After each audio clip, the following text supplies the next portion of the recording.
নমস্কাৰ, আজি বহুদিনৰ মূৰত আপোনালোকৰ বাবে এটা ডেড ষ্টকৰ মানে অফাৰ লৈ আহিছোঁ। আগৰবাৰ যেনেকৈ দিছিলোঁ তেনেকুৱা ধৰণৰে আমাৰ পুৰণা ষ্টক আৰু ওলাইছে। যিহেতু মই নতুন দোকান এখন ল'লোঁ, তেওঁলোকৰ কিছুমান কালেকশ্যন আছিল, পুৰণা ষ্টক আমি উলিয়াই দিবলৈ বিচাৰিছোঁ।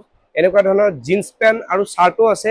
এইবিলাক মই ডাইৰেক্টলি আপোনালোকক এটা কথা কৈ আছোঁ, এনেকুৱা ধৰণৰ কালেকশ্যনখিনি আমি অকল মানে অনলাইনত মানে বিক্ৰী নকৰোঁ। আমি ইয়াতে দোকানত আহিব লাগিব, বাছি নিজে লৈ যাব লাগিব।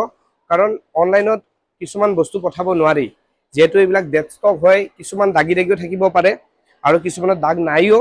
এনেকুৱা ধৰণৰ জিন্স পেণ্ট 1200-1300 টকাত আমি এইটো এটা ফাৰ্ষ্ট ট্ৰেকৰ পেণ্ট আছিল, আপোনালোকে চাওক, এই ফাৰ্ষ্ট ট্ৰেকৰ পেণ্ট আছিল। এনেকুৱা ধৰণৰ কালেকশ্যন আপোনালোকে পাই আছে মাত্ৰ 200 টকাত। কাৰণ আমি আপোনালোকক আগতেও দিছোঁ আৰু আজিও দিব বিচাৰিছোঁ, যিহেতু আমাৰ দোকানৰ নতুনকৈ কালেকশ্যন আহিব আৰম্ভ হৈছে। আমি কালেকশ্যন এতিয়া আনা ষ্টাৰ্ট কৰিছোঁ, পুৰণা মালবিলাক আমি এৰি আছোঁ। বহুত আছে জিন্স পেণ্ট এনেকুৱা ধৰণৰ, আৰু চাইজ ইয়াতে মই ক'ব নোৱাৰোঁ কি কি আছে। 30ৰ পৰা 36 হ'ব পাৰে, কিছুমান 30 বেছি আছে। আৰু যিসকলে বিচাৰে এনেকুৱা ধৰণৰ কালেকশ্যন আগতে যিসকলে লৈছিল, চাওক জিন্স পেণ্টকেইটা খুবেই ভাল হ'ব আৰু বেছিভাগ ব্ৰেণ্ডেডে আছে। যদি আপোনালোকে বিচাৰে তেতিয়াহ'লে আহক মনষ্টাৰত আৰু এনেকুৱা ধৰণৰ অফাৰ লওক। ধুনীয়া ধুনীয়া পেণ্ট আৰু চাৰ্টো আছে।